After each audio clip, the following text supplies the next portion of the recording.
Okay, let's start. This is Harold and the Purple Crayon.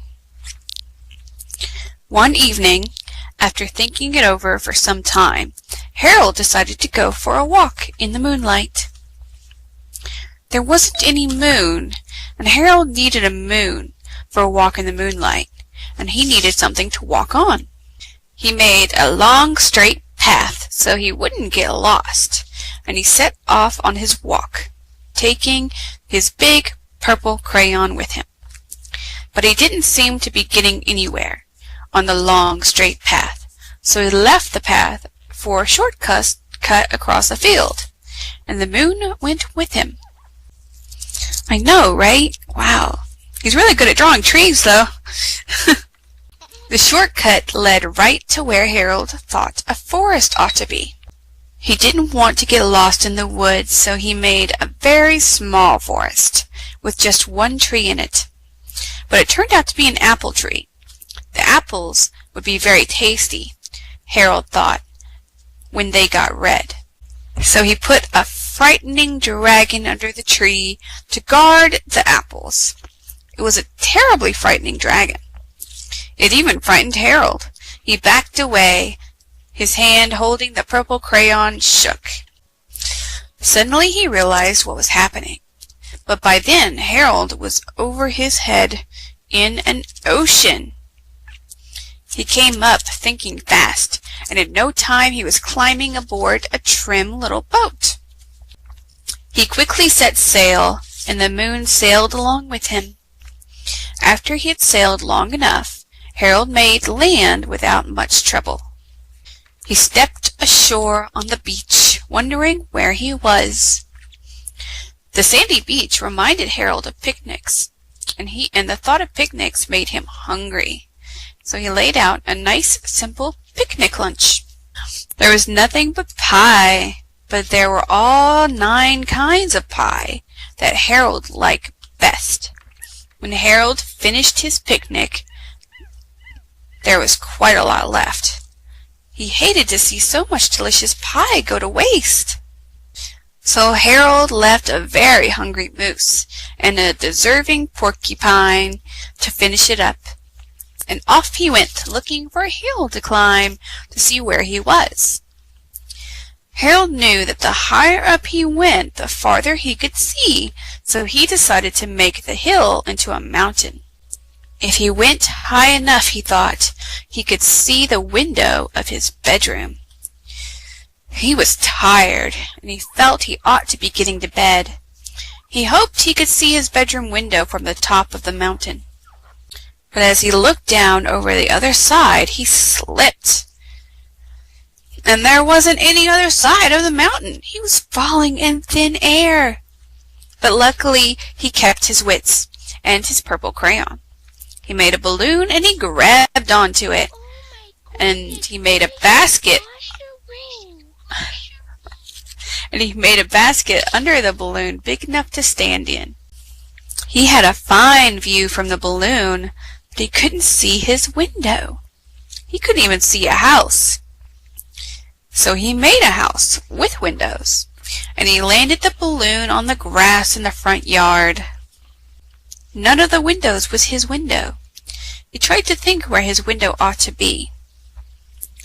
And he made some more windows. He made a big building full of windows. He made lots of buildings full of windows. He made a whole city full of windows. But none of the windows was his window. He couldn't think where it might be. He decided to ask a policeman. The policeman pointed the way. Harold was going anyway. Wait. Oh, that's one whole sentence. The policeman pointed the way Harold was going anyway, but Harold thanked him. Oh my gosh, guys, he's lost! And he walked along with the moon, wishing he was in his room and in bed. Then, suddenly, Harold remembered. He remembered where his bedroom window was. When there was a moon, it was always right around the moon. And then Harold made his bed. He got in it and he drew up the covers. The purple crayon dropped on the floor and Harold dropped off to sleep. Yay! Did you guys like that? Are you going to go home and find a purple crayon to draw on the walls with? Okay, well, if your parents ask, it was not my fault. Okay, this is Puss in Boots. Are you guys familiar with the story, Puss in Boots? There once was a miller's youngest son whose father had left him nothing in all the world save a cat. "How am I to live?" cried the poor lad. "With no more fortune than this, Puss and I are sure to starve." Now the cat, having heard all his master's words, did not like the sound of them at all. "Good Master Carabba," said he, "only give me a pair of boots, a plumed hat, and an empty bag, and I will make you rich." Carabba did as the cat asked, and Puss, gallantly dressed in his fine new clothes, scooped up a measure of grain into his bag and hurried off to the woods. There he quickly caught a rash young rabbit who came to eat the grain. Puss went straight to the palace of the king. Since the king liked nothing better than rabbit pie, Puss was soon bowing before him. "My noble master, the Marquis of Carabas, sends you this gift," said he, "and with it the greetings of a loyal subject. Your master is most generous, Puss in Boots." The king replied. The next day Puss trapped 2 plump partridges and gave them to the king. Day after day he brought some small game and presented it in the name of Marquis of Carabas. And day after day the king grew more curious about this noble Marquis. At last, one morning, he and his daughter, the most beautiful princess in all the world, drove out to learn all they could about him. No sooner did their coach turn toward the river than Puss went running home as if his life depended on it. "Good Master Carabba," he cried, "you must bathe in the river at once." So great was his excitement that the miller's lad did so without asking why or wherefore. And the moment he was in the water, Puss gathered up his dusty, shabby clothes and hid them under a large rock. Then, as the king's coach passed, out he ran, waving his arms and crying, "Help! Help! My master is drowning!" The king remembered Puss in Boots well. He sent his guards running to pull the astonished Carabba out of the water. While all this was going on, Puss told the king that some knave had stolen all of his master's fine clothing and run off with it. "Bring the Marquis of Carabas the finest suit in the palace," the king said to his master of the wardrobe. "Ooh, they're sneaky. Sneaky kitty." This was soon done, and when the miller's lad had dressed in it, he was so handsome that the beautiful princess looked at him once and loved him with all her heart. As for Carabba, he sat at her side wondering at her beauty and wishing the ride might never end. Puss, by this time, was running well ahead of the coach. "All this land belongs to the Marquis of Carabas," he told the workers in the fields, "and any who deny it will be chopped as fine as herbs for the pot." Wow, that's a mean cat. So each time the king leaned out to ask who owned the land, the frightened workers told him the Marquis of Carabas and no other. While the king marveled at the richness of the land, Carabba marveled at his daughter's beauty and sweetness. And Puss, well pleased with himself, went running ahead to the castle of the wicked ogre who really owned all these fields. He walked boldly through the great courtyard and the stately rooms, and at last he came upon the frightful ogre himself. "I have heard," said Puss, looking far braver than he felt, "that you can turn yourself into a lion, but I cannot believe that you can do that." "Can't you?" the ogre bellowed. In the twinkling of an eye he had turned him into a terrible, roaring lion, and back into an ogre again. "Wonderful indeed!" cried Puss, "but I have also heard that as great as you are, you can turn yourself into a tiny mouse. Surely this is not possible." "See for yourself," roared the furious ogre, and at once he was a small gray mouse scurrying across the floor. This suited Puss perfectly.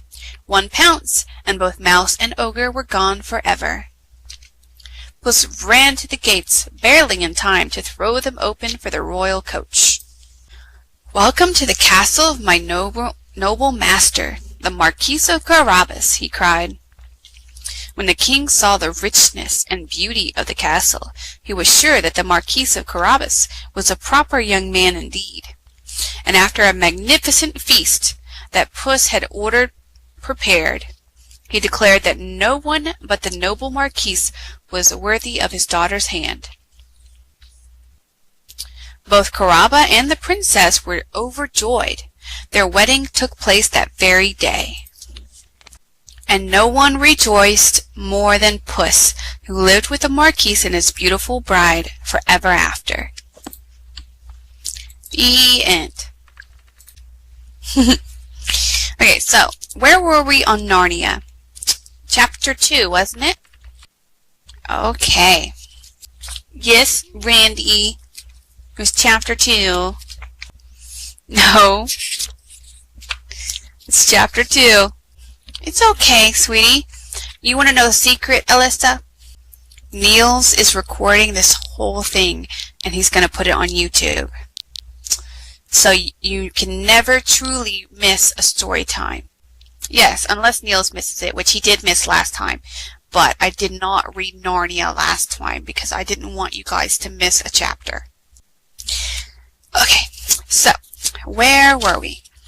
Randy, you'll just have to go on YouTube and watch the first one. Good evening, said Lucy, but the fawn was so busy picking up his parcels that at first he did not reply. When he had finished, he made her a little bow. Good evening, said the fawn. Excuse me, I don't want to be inquisitive, but should I be right in thinking that you are a daughter of Eve? My name's Lucy, said she, not quite understanding him. But you are, forgive me, you are what they call a girl? Asked the fawn. Of course I'm a girl, said Lucy. You are, in fact, human? Of course I'm human, said Lucy, still a little puzzled. To be sure, said the fawn. How stupid of me! But I've never seen a son of Adam or a daughter of Eve before. I am delighted, that is to say, and then he stopped as if he had been going to say something he had not intended, but had remembered in time. Delighted, he went on. Allow me to introduce myself. My name is Tumnus. I am very pleased to meet you, Mr. Tumnus, said Lucy. And may I ask, O Lucy, daughter of Eve, said Mr. Tumnus, how you have come into Narnia? Narnia? What's that? said Lucy. This is the land of Narnia, said the fawn, where we are now, all that lies between the lamp-post and the great castle of Cair Paravel on the eastern sea. And you have come from the wild woods of the west? I got in through the wardrobe in the spare room, said Lucy. Ah, said Mr. Tumnus, in a rather melancholy voice. If only I had worked harder at geography when I was a little fawn, I should no doubt know all about those strange countries. It is too late now." "But they aren't countries at all," said Lucy, almost laughing. "It's only just back there. At least, I'm not sure. It is somewhere there." "Meanwhile," said Mr. Tumnus, "it is winter in Narnia, and has been for ever so long, and we shall both catch cold if we stand here talking in the snow. Eve, from the far land of Spare where eternal summer reigns around the height city of Wardrobe. How would it be if you came and had tea with me?" "Thank you very much, Mr. Tumnus," said Lucy. "But I was wondering whether I ought to be getting back." "It's only just around the corner," said the fawn, "and there will be a roaring fire, and toast, and sardines, and cake." "Well, it's very kind of you," said Lucy, "but I shan't be able to stay long." "If you will take my arm, daughter of Eve," said Mr. Tumnus, "I shall be able to hold the umbrella over both of us. That's the way. Now, off we go." And so Lucy found herself walking through the wood arm in arm with this strange creature, as if they had known one another all their lives. They had not gone far before they came to a place where the ground became rough, and there were rocks all about, and little hills up and little hills down. At the bottom of one small valley, Mr. Tumnus turned suddenly aside as if he were going to walk straight into an unusually large rock. But at the last moment Lucy found he was leading her into the entrance of a cave. As soon as they were inside, she found herself blinking in the light of a wood fire. Then Mr. Tumnus stooped and took a flaming piece of wood out of the fire with a neat little pair of tongs, and lit a lamp. "Now, we shan't be long," he said, and immediately put a kettle on. Lucy thought she had never been in a nicer place. It was a little dry, clean cave of reddish stone, with a carpet on the floor and 2 little chairs. "One for me and one for a friend," said Mr. Tumnus. "And a table and a dresser and a mantelpiece over the fire, and above that a picture of an old fawn with a gray beard." In one corner there was a door which Lucy thought must lead to Mr. Tumnus's bedroom, and on one wall was a shelf full of books. Lucy looked at these while he was setting out the tea things. They had titles like "The Life and Letters of Silenus," or "Nymphs and Their Ways," or "Men, Monks, and Gamekeepers, a Study in Popular Legend," or "Is Man a Myth?" "Now, daughter of Eve," said the fawn, and really it was a wonderful tea. There was a nice brown egg, lightly boiled, for each of them, and then sardines on toast, and then buttered toast, and then toast with honey, and then a sugar-topped cake. And when Lucy was tired of eating, the fawn began to talk. He had wonderful tales to tell of life in the forest. He told about the midnight dances, and how the nymphs who lived in the wells and the dryads who lived in the trees came out to dance with the fawns.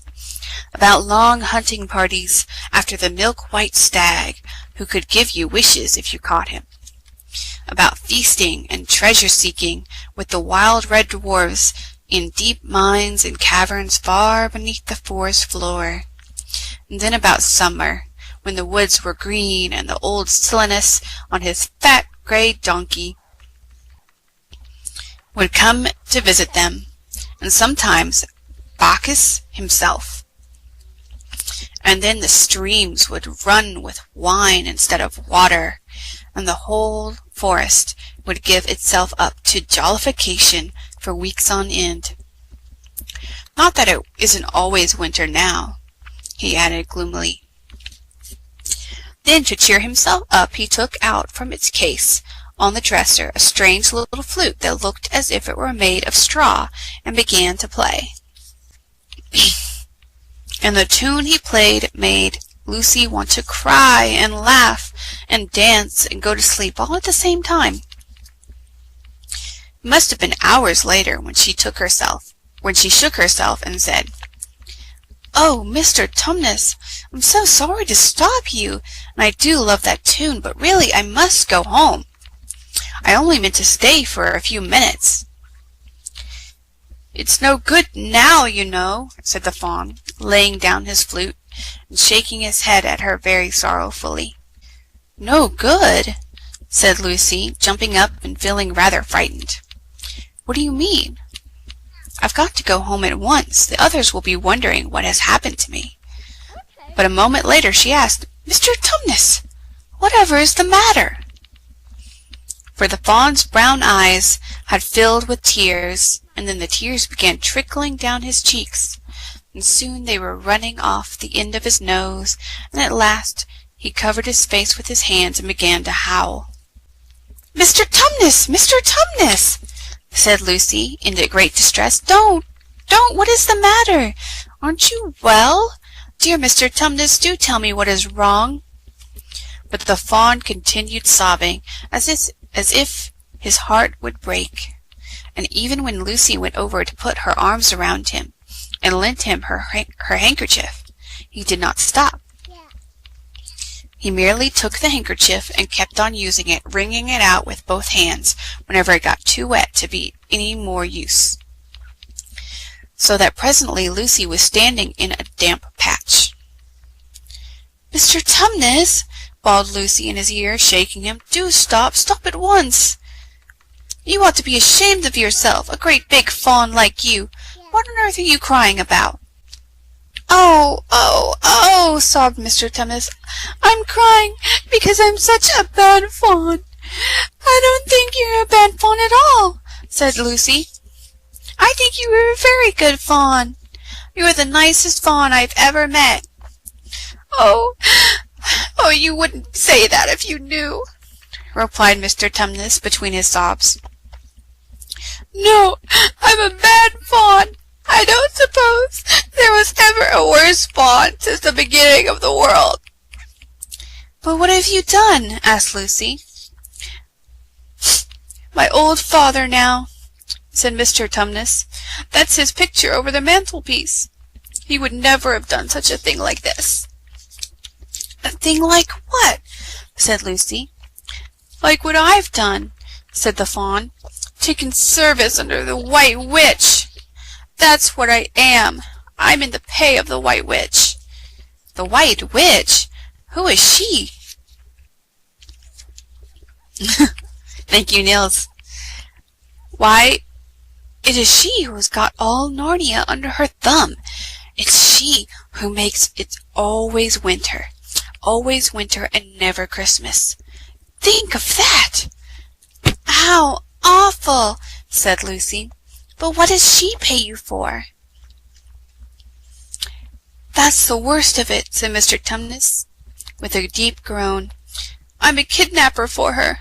That's what I am. Look at me, daughter of Eve. Would you believe that I'm the sort of fawn to meet a poor innocent child in the woods, one that had never done me any harm, and pretended to be friendly with it, and invite it home to my cave, all for the sake of lulling it asleep, and then handing it over to the White Witch?" "No," said Lucy, "I'm sure you wouldn't do anything of the sort." "But I have," said the fawn. "Well," said Lucy rather slowly, for she wanted to be truthful and yet not be too hard on him. "Well, that was pretty bad. But you're so sorry for it that I'm sure you will never do it again." "Daughter of Eve, don't you understand?" said the fawn. "It isn't something I have done. I'm doing it now, this very moment." "What do you mean?" cried Lucy, turning very white. "You are the child," said Mr. Tumnus.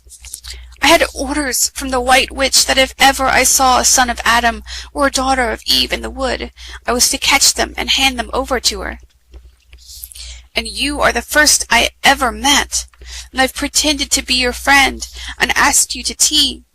And all the time I've been meaning to wait till you were asleep and then go and tell her." "Oh, but you won't, Mr. Tumnus," said Lucy. "You won't, will you? Indeed you really mustn't." "And if I don't," said he, beginning to cry again, "she's sure to find out, and she'll have my tail cut off, and my horns sawn off, and my beard plucked out, and she'll wave her wand over my beautiful cloven hoofs, and turn them into horrid solid hoofs like a wretched horse's. And if she is extra and especially angry, she'll turn me into stone, and I shall be only a statue of a fawn in her horrible house until the 4 thrones at Cair Paravel are filled. And goodness knows when that will happen, or whether it will ever happen at all." "I'm very sorry, Mr. Tumnus," said Lucy, "but please let me go home." "Of course I will," said the fawn. "Of course, I've got to. I see that now. I hadn't known what humans were like before I met you. Of course I can't give you up to the witch, not now that I know you. But you must be off at once. I'll see you back to the lamp-post. I suppose you can find your own way from there back to Spare and Wardrobe?" "I'm sure I can," said Lucy.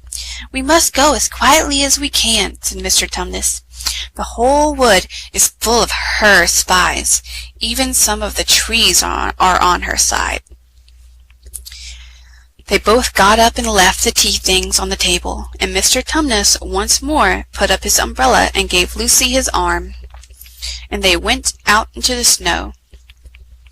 The journey back was not at all like the journey to the fawn's cave. They stole along as quickly as they could, without speaking a word, and Mr. Tumnus kept to the darkest places. Lucy was relieved when they reached the lamp-post again. "Do you know your way from here, daughter of Eve?" said Tumnus. Lucy looked very hard between the trees, and could just see the distant patch of light that looked like daylight. "Yes," she said, "I can see the wardrobe door."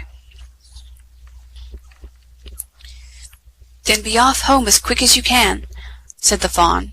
"And can you ever forgive me for what I meant to do?" "Why, of course I can," said Lucy, shaking him heartily by the hand. "And I do hope you won't get into dreadful trouble on my account." "Farewell, daughter of Eve," said he. "Perhaps I may keep the handkerchief?" "Rather," said Lucy, and then ran towards the far-off patch of daylight as quickly as her legs could carry her. And presently, instead of rough branches brushing past her, she felt coats, and instead of crunching snow under her feet, she felt wooden boards. And all at once she found herself jumping out of the wardrobe into the same empty room from which the whole adventure had started. She shut the wardrobe door tightly behind her, and looked around, panting for breath. It was still raining, and she could hear the voices of the others in the passage. "I'm here!" she shouted. "I'm here! I've come back! I'm all right!" And that is the end of chapter 2. Fox socks, box knocks. Knocks and box, fox and socks. Knocks on fox and box in socks and box. Socks on knocks and box. Fox and socks on knocks and on box and knocks. Chicks with bricks come, chicks with blocks come, chicks with bricks and blocks and clocks comes. Look, sir, Mr. Knox, sir, let's do tricks with bricks and blocks, sir. Let's do tricks with chicks and clocks, sir. First I'll make a quick trick brick stack, then I'll make a quick trick block stack. You can make a quick trick chick stack, you can make a quick trick clock stack. And here's a new trick, sir, Mr. Knox. Socks on chicks and chicks on fox, fox on clocks and bricks and blocks, bricks and blocks on knocks and box. And now we come to tricks and now we come to ticks and talks, sir. Try to say this, Mr. Knox, sir. Clocks on fox ticks, clocks on knocks talk, six sick bricks tick, six chicks talk. Please, sir, I don't like this trick, sir. My tongue isn't quick or slick, sir. I get all those ticks and clocks, sir, mixed up with the chicks and talks, sir. I can't do it, Mr. Fox, sir. I'm so sorry, Mr. Knox, sir. Here's an easy game to play. Here's an easy thing to say. New socks, two socks, who's socks? Who sews whose socks? Who sews whose socks? Who sees whose new socks, sir? You see Sue's new socks, sir. That's not easy, Mr. Fox, sir. Who comes? Crow comes. Slow Joe Crow comes. Who sews crow's clothes? Who sews crow's clothes? Who's Slow Joe Crow sews whose clothes? Sue's clothes. Sue sews socks on Fox and socks now. Slow Joe Crow sews knocks and box now. Sue sews rose on Slow Joe's crow's clothes. Fox sews hose on Slow Joe's crow's nose. Hose grows, rose grows, nose hose grows some, rose grows some. Mr. Fox, I hate this game, sir. This game makes my tongue quite lame, sir. Mr. Knox, sir, what a shame, sir. We'll find something new to do now. Here's a lot of new blue goo now. New goo, blue goo, gooey gooey, blue goo, new goo, gluey gluey. Gooey goo for chewy chewing. That's what the goo goose is doing. Do you choose to chew goo too, sir? If sir, you sir choose to chew, sir. With the goo goose chew, sir, do, sir. Mr. Fox, sir, I won't do it. I can't say it. I won't chew it. Very well, sir. Step this way. We'll find another game to play. Bim comes, bin comes. Bim brings bin broom. Bin brings bim broom. Bin bins bims broom. Bim bins broom. Bims bins bins. Bins bent brooms breaks. Bims bent brooms break. Bins band big bims band. Big bands pig bands. Bim and Bin lead bands with brooms. Bin's band bangs and Bim bam booms. Pig band boom band. Big band broom band. My poor mouth can't say that, sir. No, sir. Wait. My poor mouth can't say that. No, sir. My poor mouth is much too slow, sir. Well, then bring your mouth this way. We'll find it something it can say. Whew. Luke Luck likes lakes. Luke Ducks likes lakes. Luke Luck licks lake. Luke Ducks licks lakes. Duck takes licks in lakes Luke Luck likes. Luke Luck takes licks in lakes ducks like. I can't blab such blibber blubber. My tongue isn't made of rubber. Mr. Knox, come. Mr. Knox, now come now. Come now. You don't have to be so dumb now. Try to say this, Mr. Knox, please. Through three cheese trees, three cheese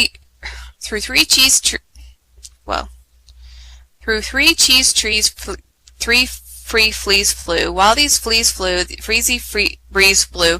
Freezy breeze made these three cheese freeze.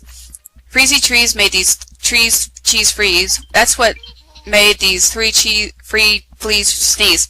Stop it, that's enough, sir. I can't say such silly stuff, sir. Very well, then, Mr. Knox, sir. Let's have a little talk about Tweedlebeetles. What do you know about Tweedlebeetles? Well, when Tweedlebeetles fight, it's called a Tweedlebeetle battle. And when the battle in a puddle, it's called a Tweedlebeetle puddle battle. And when the Tweedlebeetle battle with paddles in a puddle, they call it a Tweedlebeetle puddle paddle. And when beetles battle beetles in a puddle battle, and the beetle puddle is a puddle in a ball, they call this a Tweedlebeetle paddle muddle. And when beetles fight these battles in a bottle with their paddles and the bottles on the poodle and the poodle's little noodles, they call this a muddle puddle, a tweedle poodle, and beetle noodle bottle paddle battle. And now wait a minute, Mr. Fox. Fox. When a fox is in a bottle, there are Tweedlebeetles battle. With their paddles in a puddle on a noodle eat 'em poodle. This is what they call a Tweedlebeetle noodle poodle. Bottled, paddled, muddled, dwaddled, fuddled, muddled, waddled fox and socks. Sir, fox and socks, our game is done, sir. Thank you for a lot of fun, sir. Okay, you are all free to go now.